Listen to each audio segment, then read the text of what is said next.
quelques minutes, je vais partager avec le peuple de Dieu une parole.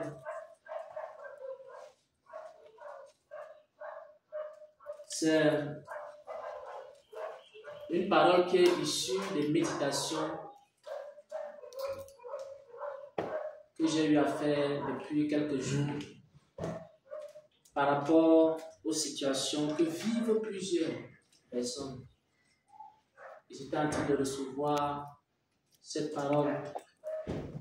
C'est une parole qui va aider plusieurs personnes à comprendre ce qui se passe dans leur vie. C'est une parole que j'aime beaucoup. Et c'est une parole qui peut donner à quelqu'un le désir de prière. C'est-à-dire si quelqu'un a du mal à prier, après avoir écouté cette parole, la personne aura soif de prier. Parce que ce matin, nous avons connu le Seigneur comme étant le maître de la vie.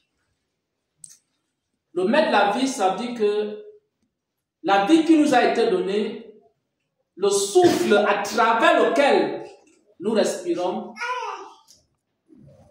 il y a quelqu'un qui en est le maître. Il est le maître de notre souffle. Et il peut retirer ce souffle quand il veut, comme il veut.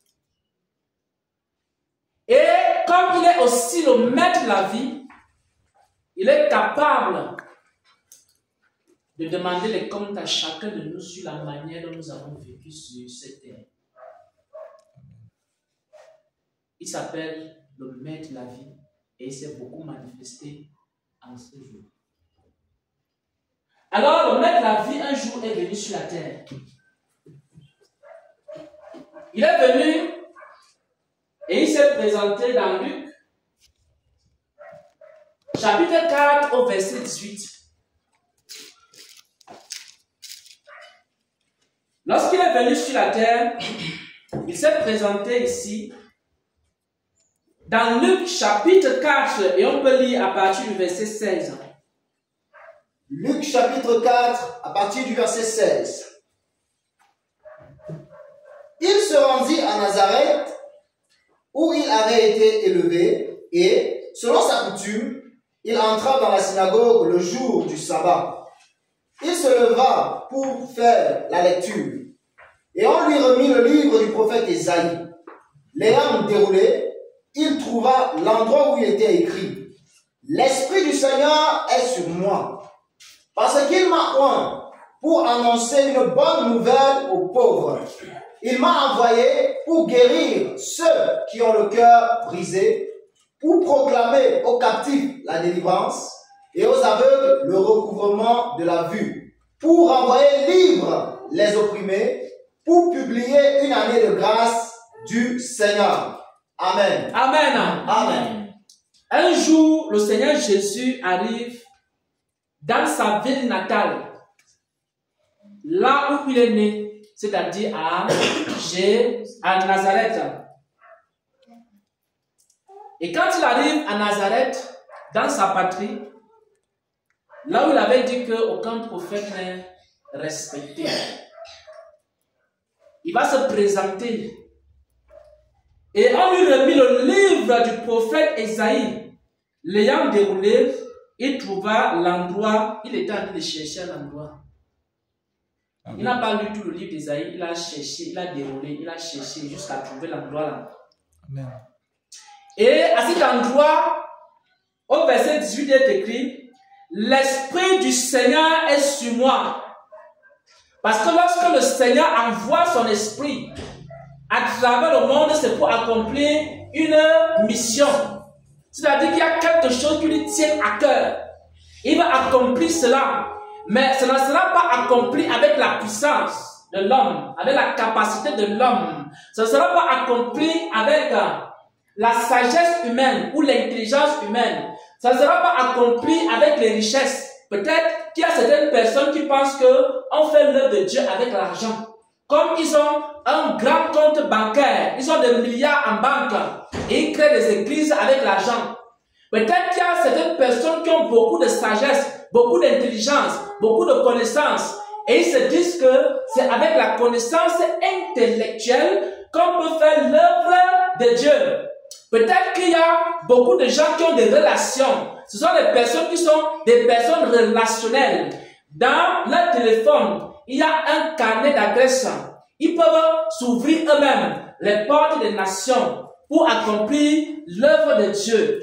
Parce qu'il y a beaucoup de gens qui ont ce qu'on appelle les connexions. C'est-à-dire, je suis connecté à tel homme de Dieu. Je suis connecté à tel ministère. Et j'ai le numéro de la personne dans mon téléphone. Et il se dit que c'est avec ça qu'il va faire quoi? L'œuvre de Dieu. Mais ici, dans le livre de Luc, chapitre 4 au verset 18, on est en train de dire que l'œuvre de Dieu se fait avec quelque chose qu'on appelle quoi? L'Esprit de Dieu. C'est pourquoi il est écrit ici, l'Esprit du Seigneur est sur moi. Il faut d'abord que l'Esprit du Seigneur soit sur toi avant de faire l'œuvre de Dieu. Il faut d'abord que l'Esprit de Dieu soit sur toi avant de mener les combats. Parce que quand tu n'as pas l'Esprit de Dieu, tu ne peux pas mener les combats. Il faut d'abord attendre le revêtement de l'Esprit de Dieu. Il faut d'abord attendre le revêtement de l'Esprit de sagesse de Dieu pour devenir un pasteur. Un pasteur, c'est quoi? C'est quelqu'un qui a reçu un esprit. Et c'est un esprit de sagesse pour pouvoir parler à chaque personne par des paroles de sagesse. L'Esprit du Seigneur est sur moi. C'est pas l'Esprit de Dieu qu'on fait l'œuvre de Dieu. Même maintenant, quelles sont les missions de l'Esprit de Dieu? Pourquoi l'Esprit de Dieu est sur moi? Oh mon Dieu, mon roi! Certains pensent que l'Esprit de Dieu est sur moi pour prendre les dîmes et les offrandes. Certains pensent que l'Esprit de Dieu est sur moi pour que je commence à être populaire, connu à travers le monde. Quand l'Esprit de Dieu est sur moi, c'est pour quelle raison? Il m'a oint pour annoncer une bonne nouvelle à ceux qui sont pauvres. Première chose. Ensuite, il m'a envoyé pour guérir ceux qui ont le cœur brisé. Parce que ce matin, beaucoup sont venus avec le cœur brisé.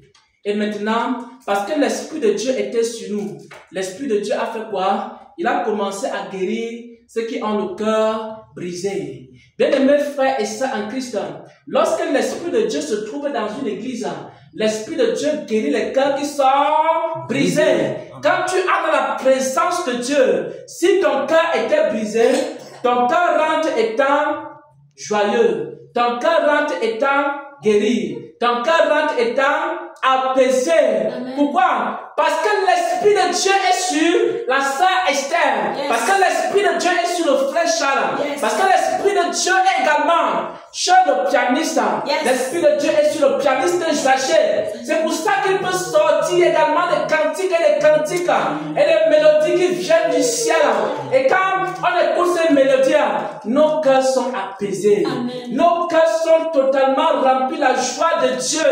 L'Esprit de Dieu est sur la sœur Yvette.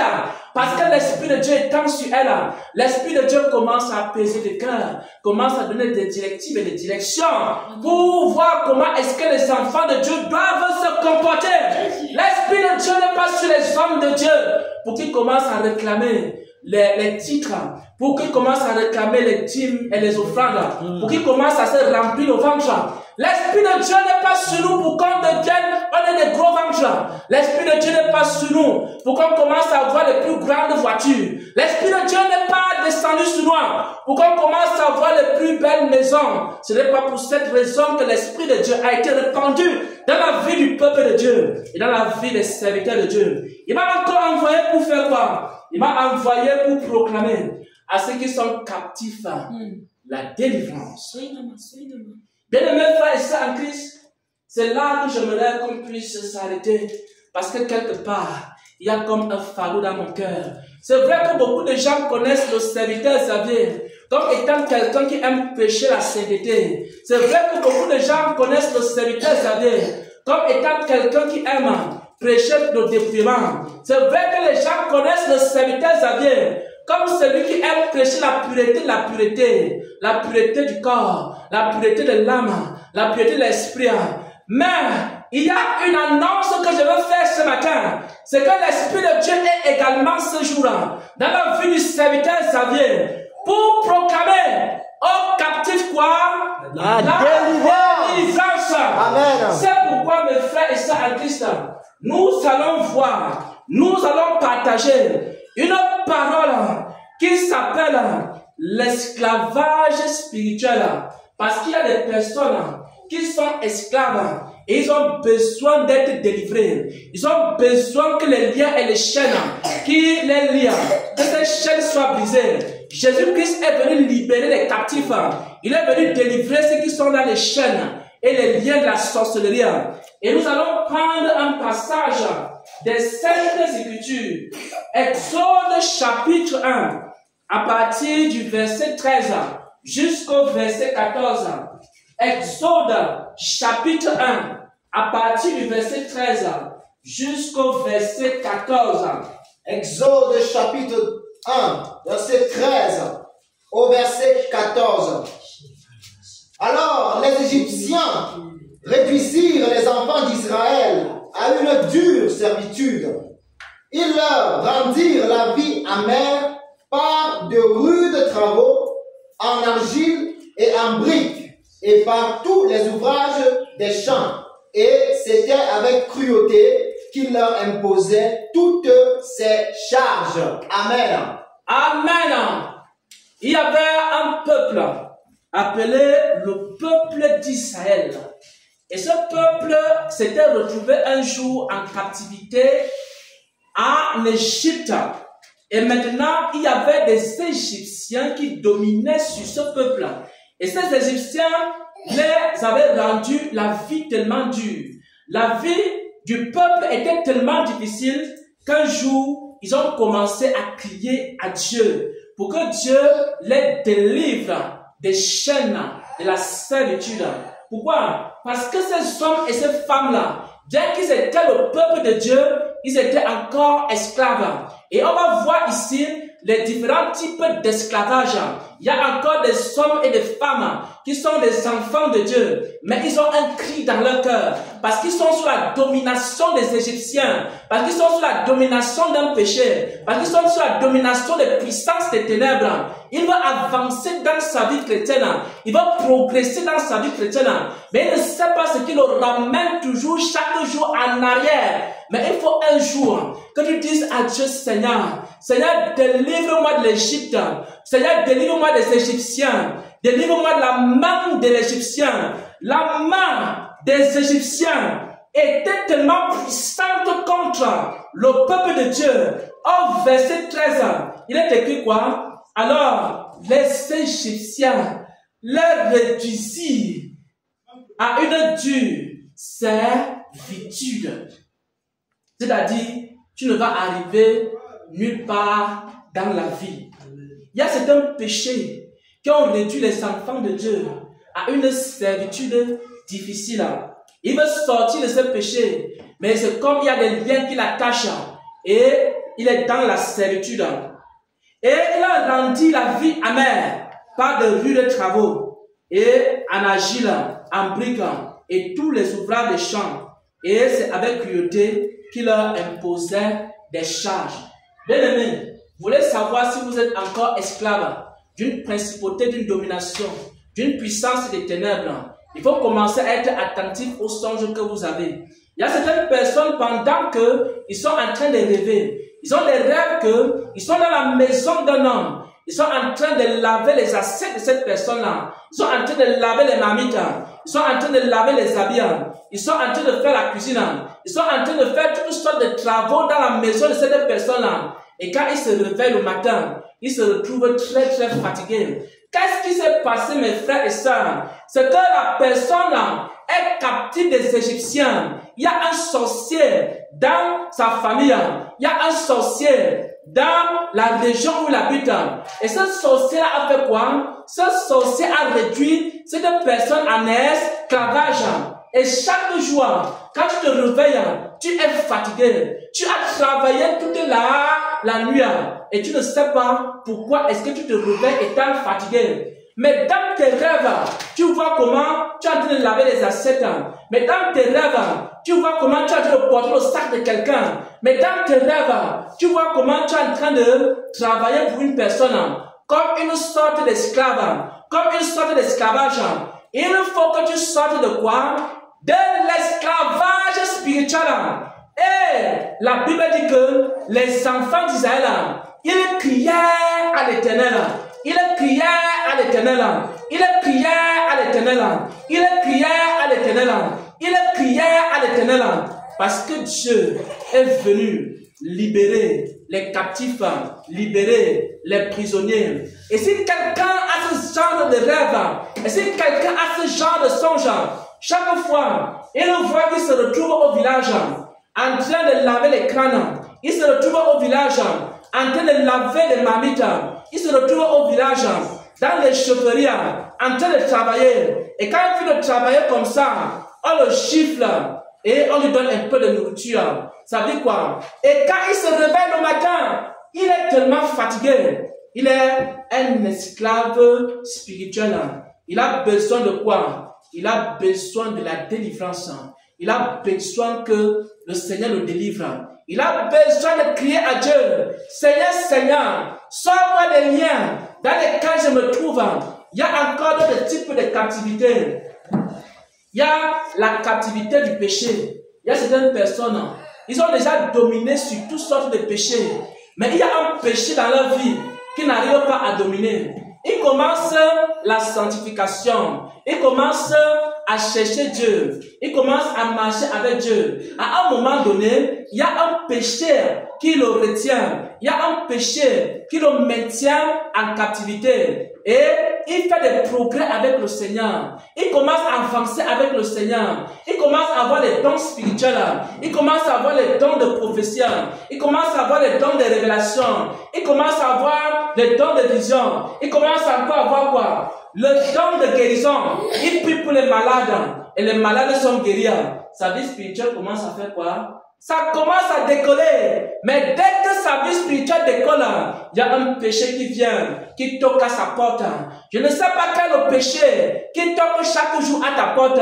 Il y a certaines personnes, ils sont esclaves de la colère. Ils sont esclaves de la colère. Qu'est-ce que la colère fait? La colère, quand elle te voit te remplir du Saint-Esprit, la colère reste à côté. Elle commence à dire, finis de te remplir du Saint-Esprit. Il n'y a pas de problème. Quand Dieu donne le don de vision, la colère dit, finis d'avoir le don de vision. Il n'y a pas de problème. Quand le Seigneur donne le don de prophétie, la colère dit maintenant, finis d'avoir le don de prophétie. Il n'y a pas de problème. Quand tu vas finir de remplir de ces dons-là, je vais maintenant envoyer quelqu'un qui va te provoquer un peu. Quand la personne te provoque, la colère entre dans ta vie et on te dépouille de tous les dons et les grâces que tu avais. Tu commences à dire, Seigneur, oh, j'avais le don de prophétie, c'est parti où? J'avais le don de vision, c'est parti où? J'avais déjà commencé à décoller dans ma vie spirituelle. Me voici encore au point zéro. Je n'arrive pas à avancer. Dès que j'avance, j'atteins un certain niveau. La colère, elle ouvre la porte. Et les démons viennent encore habiter à moi. Je me trouve encore fatigué. Seigneur, Seigneur, qui me délivrera de la colère? Pourquoi? Parce que la colère te maintient quoi? Dans un esclavage spirituel. Il faut que quelqu'un se lève et qui dise, impudicité, je te déteste, je ne veux plus que tu domines sur moi. Seigneur, délivre-moi. Aujourd'hui,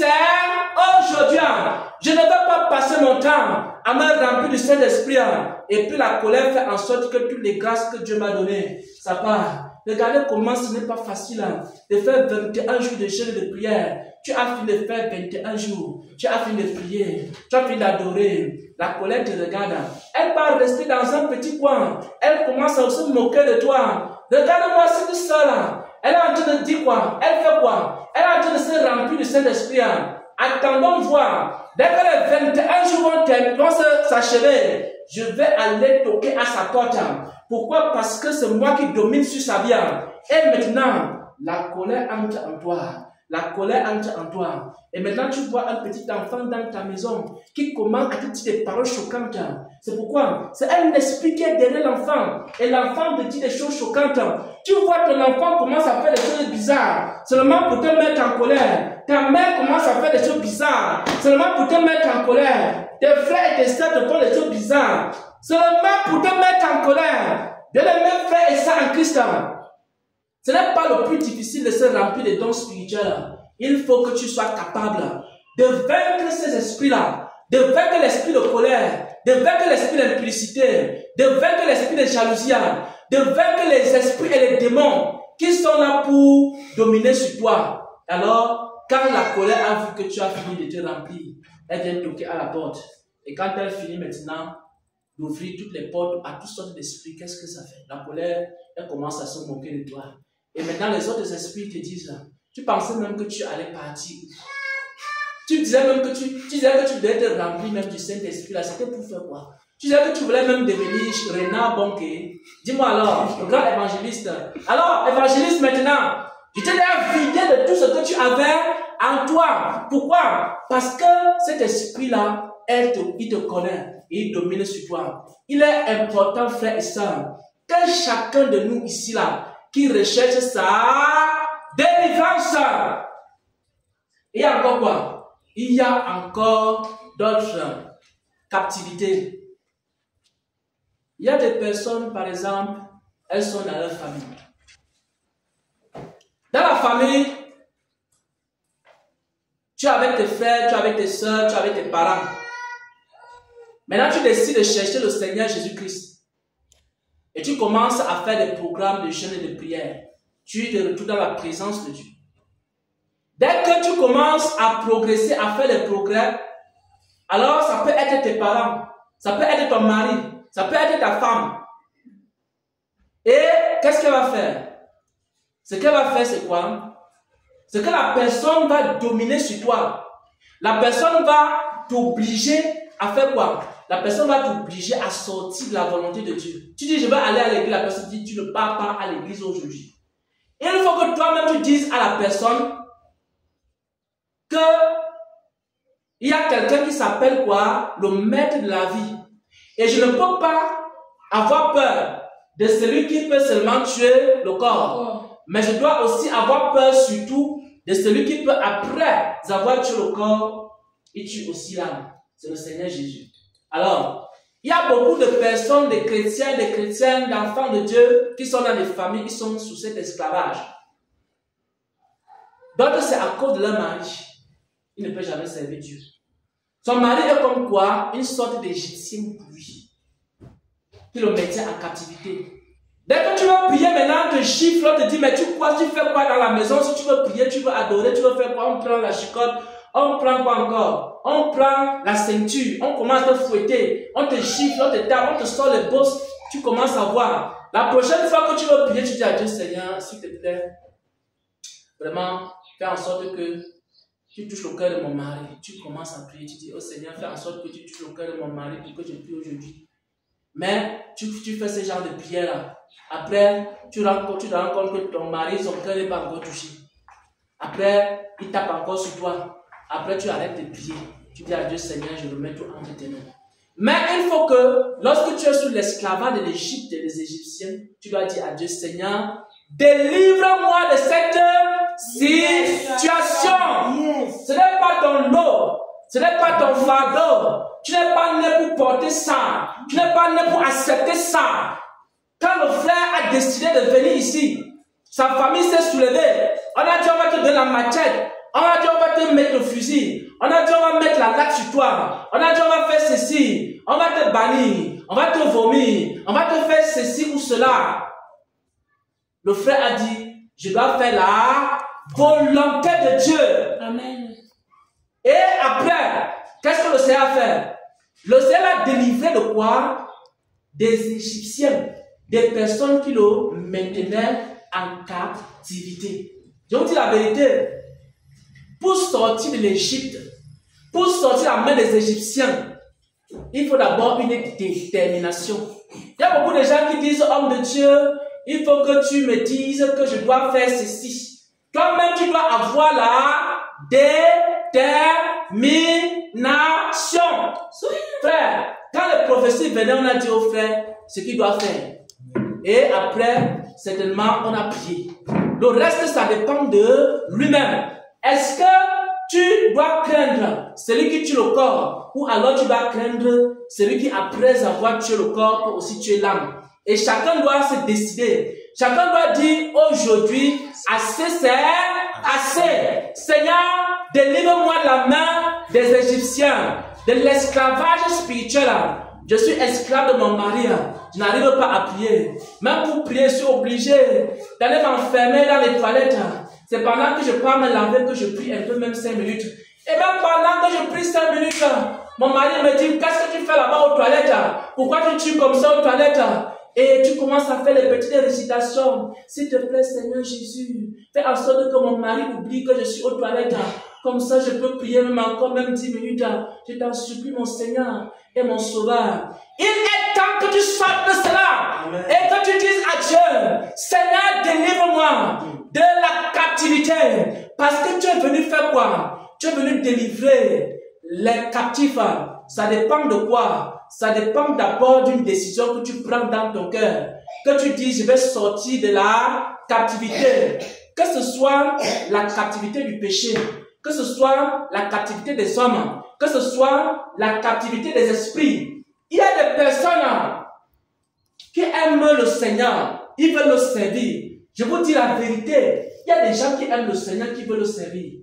Moi aussi, j'ai eu ce problème. Je vais vous raconter une histoire.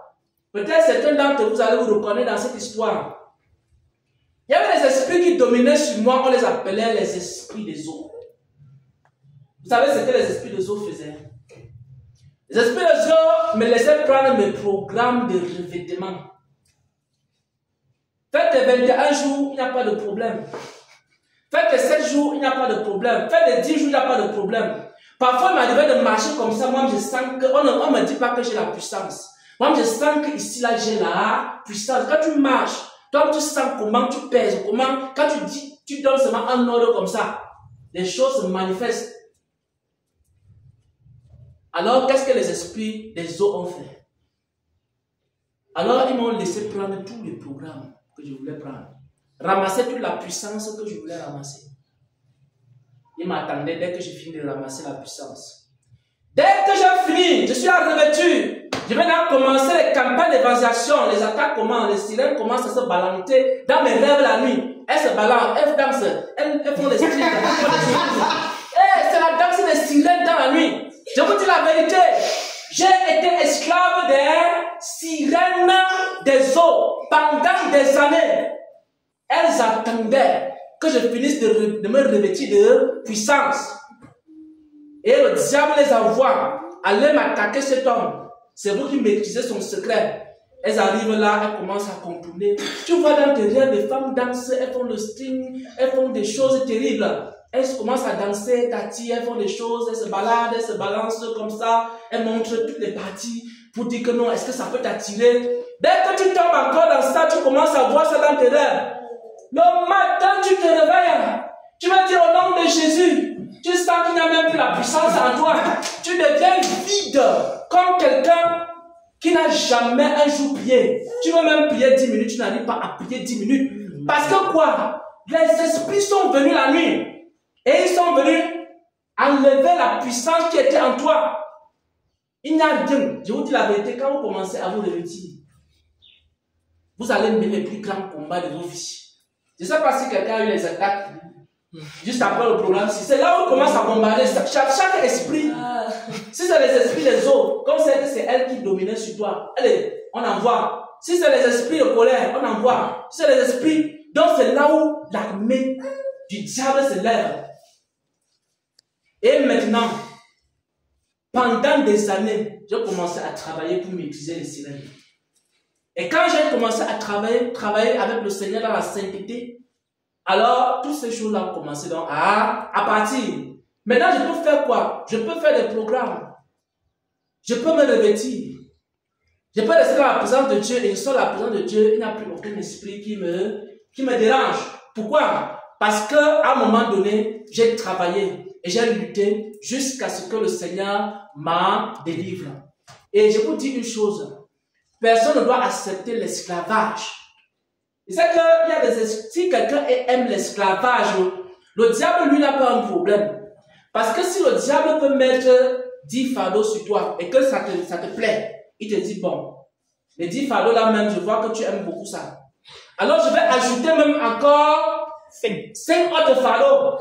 Et quand tu dis, bon, c'est vrai, je supporte, c'est ma vie, c'est comme ça que moi je suis. Bon, moi je n'arrive à rien faire de bon dans la vie. Vous savez, quand moi je commence ma part, je deviens prophétesse, je prie pour les malades, mais après c'est un temps, c'est toujours comme ça, je deviens encore. Bon, ça fait partie de ma vie. Alors, qu'est-ce que le diable fait? Il ajoute encore d'autres, parce que lui il n'a pas de pitié. Quand tu es esclave, vous savez ce que le diable fait? Il te rend encore plus esclave. Et si quelqu'un n'aime pas l'esclavage, je vous dis la vérité, pour sortir l'esclavage, il faut haïr l'esclavage. Tu peux dire aujourd'hui à Dieu, Seigneur, je ne veux plus être esclave des sirènes. Je ne veux plus être esclave de la colère. Je ne veux plus être esclave de telle ou telle chose. Je suis fatigué. Que chaque fois, il y avait encore l'ordre dans ma vie. Chaque fois qu'il y a une opportunité qui s'ouvre, on a déjà annoncé partout qu'il y a un voyage. Il y a des portes qui sont ouvertes. On ne sait pas ce qui se passe. On ne sait pas ce qui arrive. Le directeur général de l'entreprise qui a déjà proclamé le voyage, on a appelé les parents. On dit que bon, l'enfant va voyager. Subitement, on ne sait plus ce qui s'est passé. On dit on annule le voyage. Tu demandes même tu poses la question, mais pourquoi est-ce que le voyage a été annulé? Pourquoi est-ce que je ne pars plus? On n'a aucune réponse à te donner. Qu'est-ce qui s'est passé? Ce qui s'est passé, c'est quoi? Ce qui s'est passé, c'est que chaque fois qu'une porte a été ouverte dans ta vie, il y a un esprit qui s'est levé. Je me rappelle encore du songe d'une personne. Elle avait pris un programme de 3 jours de jeûne et de prière. C'est là le Seigneur lui révèle qu'il y avait quelqu'un qui avait pris ses diplômes. Et la personne avait gardé ses diplômes dans un coffre-fort. Ça veut dire que tout ce que tu vas vouloir faire dans la vie, là, il y a des travailleurs. Ils travaillent.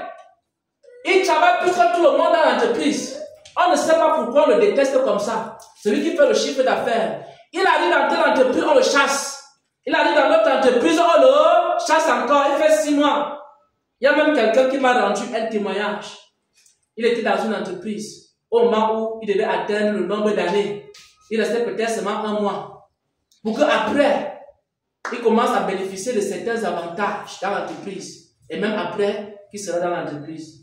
On l'a chassé juste quelques temps avant. Bien aimé, vous appelez ça comment? Il y a des esprits qui sont là, ils dominent sur toi.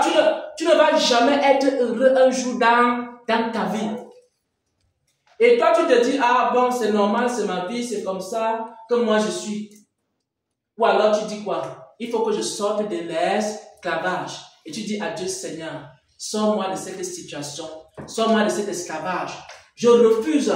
Je dois accomplir la volonté de Dieu. Je dois accomplir ma mission sur la terre. Je refuse telle ou telle chose. Seigneur, délivre-moi. Et quand tu vas commencer à prier comme ça, tu vas te rendre compte que le Seigneur va commencer à te faire des choses que dans le passé tu ne pouvais pas faire. Voilà, bien aimés frères et sœurs, ce que je voulais partager avec le peuple de Dieu. Et ça répond également à la question que le frère a posée. Nous allons prier là-dessus avant qu'on ne